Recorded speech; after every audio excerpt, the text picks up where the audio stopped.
ایک جنگل میں کوا، چڑیا اور جنگلی بھینس رہتی تھی۔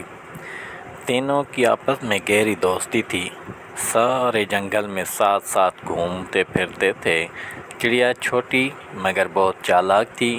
کوا بہت باتونی تھا، جبکہ بھینس مضبوط اور موٹی تھی۔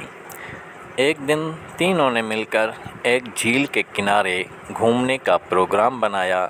جب وہ جھیل پر پہنچے تو بھینس بولی، میں جھیل میں نہانے جا رہی ہوں، اور چڑیا بولی، میں پانی کے کنارے بیٹھ کر گانا گاتی ہوں، اور کوا بولا، میں اوپر درخت کی ٹہنی پر بیٹھ کر منظر دیکھتا ہوں۔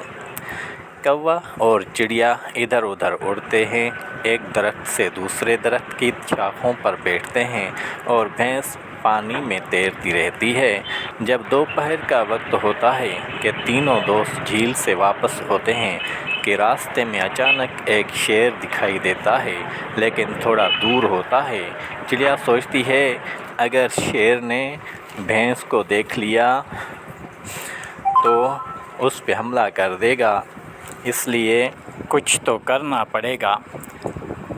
چڑیا کوے کو بولی، کوے دوست، کوئی گوشت کا ٹکڑا ڈھونڈ لاؤ تاکہ ہم وہ ٹکڑا شیر کے آگے ڈال کر بھینس دوست کو بچا لیں۔